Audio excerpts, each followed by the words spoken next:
15 août. Néhémie, chapitre 9, verset 22 à chapitre 10, verset 40. Tu leur as permis de conquérir des royaumes et des peuples, et tu leur as donné un partage des territoires de ceux-ci jusqu'à leurs frontières. Ils ont pris possession du pays de Sion, roi d'Hesbon, et de celui d'Og, roi de Basan. Tu leur as accordé une descendance aussi nombreuse que les étoiles du ciel, et tu les as conduites dans ces pays que tu avais ordonné à leurs ancêtres de les conquérir. Leurs descendants y sont entrés en pris possession. Tu as soumis devant eux les Cananéens qui habitent le pays. Tu les as livrés à leur pouvoir, avec les oies et les peuples de cette région, pour qu'ils les traitent comme ils le voulaient. Ils se sont emparés des villes fortifiées et des terres fertiles. Ils ont pris possession des maisons regorgeant des biens, des citernes déjà creusées, des vignes d'oliviers, d'arbres fruitiers à profusion. Par ta grande bonté, ils ont mangé à leur faim et avec abondance, et ils ont vécu dans les délices. Mais voici qu'ils ont été indociles et se sont révoltés contre toi. Ils ont tourné les dos à la toi. Ils ont tué tes prophètes qui les enjoignaient de revenir à toi. Et ils se sont rendus coupables de graves blasphèmes. Alors tu les as livrés au pouvoir de leurs ennemis qui les ont attaqués. Mais une fois dans la détresse, ils ont imploré ton secours. Et toi, tu les as entendus du haut du ciel et, dans ton immense compassion, tu leur as envoyé des libérateurs qui les ont délivrés de leurs ennemis. Cependant, dès qu'ils avaient retrouvé la paix, les voilà qui recommencèrent à faire le mal devant toi. Alors tu les as de nouveau livrés au pouvoir de leurs ennemis qui les ont opprimés. De nouveau, ils ont imploré ton secours, et toi, tu les as entendus du haut du ciel. Et dans ta grande compassion, tu les as délivrés maintes et maintes fois. Tu leur as enjoint de revenir à ta loi, mais eux, dans leur orgueil, ils ont refusé d'obéir à tes commandements. Ils ont transgressé tes lois qui, pourtant, font vivre ceux qui les appliquent.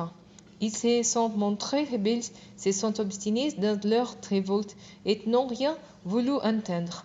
Tu les as supportés pendant de longues années et inlassablement, ton esprit les a avertis par l'intermédiaire de tes prophètes, mais ils n'ont pas écouté.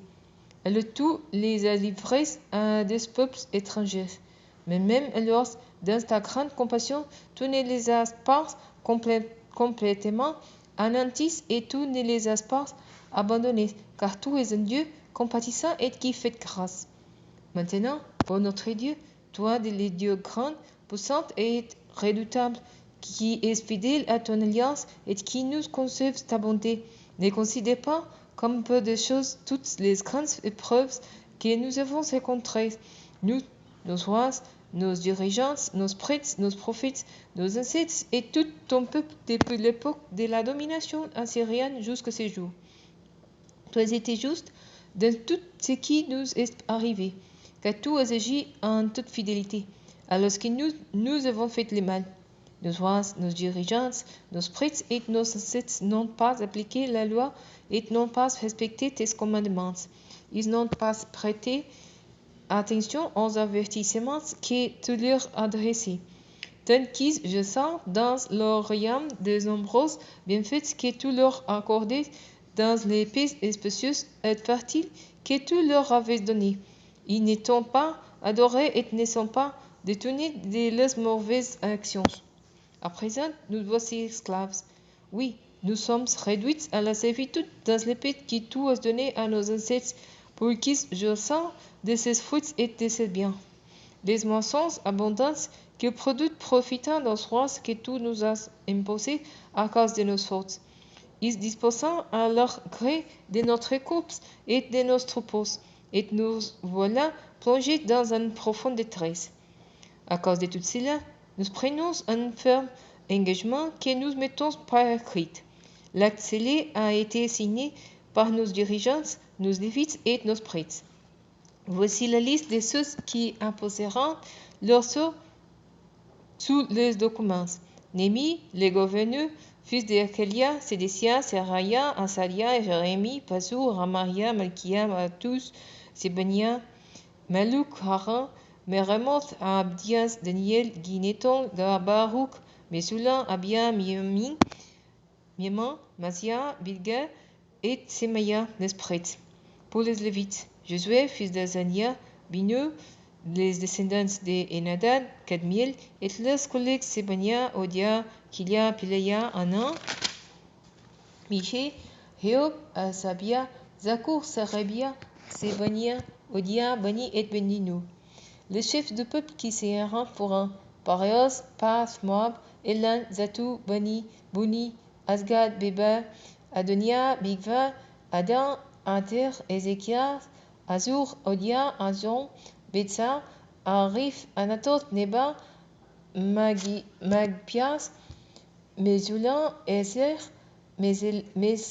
Mezabel, Tzadok, Yeldua, Pelatia, Ana, Anaya, Ose, Anania, Azub, Alones, Pila, Sobek, Heon, Asbina, Masea, Aya, Ana, Maluk, Baram, Bana. Ces joigniront à os les restes des Israélites, des prêtres, des Lévites, les portiers, les musiciens, les servants du temple, tous ceux qui s'étaient séparés des peuples étrangers pour suivre la loi de Dieu, de même que leurs femmes, leurs fils et tous ceux qui étaient en âge de comprendre. Tous donneront leur soutien aux compatriotes les plus considérés d'entre eux. Ils promiront et s'engageront par serment à vivre en accord avec la loi de Dieu donnée par l'intermédiaire de Moïse. Son serviteur obéira à tous les commandements de l'Éternel, notre Seigneur, à ses articles de droit et à ses ordonnances et à les appliquer. Nous nous engageons en particulier, diront-ils, à ne pas donner nos fils en mariage aux peuples étrangers qui sont dans le pays et à ne pas faire proposer les fils par nos fils. Et à ne rien acheter les jours du sabbat et les jours des fêtes aux gens du pays. Ces jours-là, ils apportent des marchandises et toutes sortes de denrées à vendre. Tous les 7 ans, nous laisserons reposer la terre et nous annulerons toutes les dettes. De plus, nous nous imposons comme règle de donner obligatoirement chaque année une pièce d'argent de 4 grammes pour l'entretien et l'écoute du temple de notre Dieu, pour les pains exposés devant l'Éternel pour l'offrande permanente, pour l'holocauste perpétuel et celui des jours du sabbat, des nouvelles lunes et des fêtes, pour les choses consacrées, pour les sacrifices d'expiation des péchés d'Israël et pour tout ce qui s'est fait dans les temples de notre Dieu. Nous avons aussi tiré aux autres familles des prêtres, des Lévites et des gens du peuple devant apporter chaque année à date fixée au temple de notre Dieu les bois destinés à brûler sur l'autel de l'Éternel notre Dieu, comme cela est écrit dans la loi. Nous prenons aussi l'engagement d'apporter tous les ans au temple de l'Éternel les premières récoltes de notre sol et les premières fruits de tous nos arbres, de présenter les premiers nés de nos fils et de notre bétail, comme il est écrit dans la loi, et d'amener au temple de notre Dieu les premiers nés de notre petit et de notre gros bétail, pour les remettre aux prêtres qui assureront les services dans le temple de notre Dieu. Nous apporterons aux prêtres dans les selles de notre Dieu la pâte faite avec notre première farine, nos offrandes, des fruits et de tous les arbres, du vin nouveau, de l'huile, et nous remettrons aux Lévites la 10e partie des produits de nos terres. Ils viendront aux mêmes prélever cette dîme dans toutes les localités où nous travaillons. Un prêtre descendant d'Aaron accompagnera les Lévites quand ceux-ci prélèveront la dîme, et ceux-ci apporteront la dîme au temple de notre Dieu, dans les selles de l'annexe qui est d'entrepôt. Car les Israélites et les Lévites apporteront dans ces salles leurs offrandes de blé, de vin nouveau et d'huile. C'est dans ces locaux qui sont entreposés les objets du sanctuaire et qui se tiendront les prêtres qui font les services, les portiers et les musiciens. Ainsi, nous ne négligerons pas le temple de notre Dieu.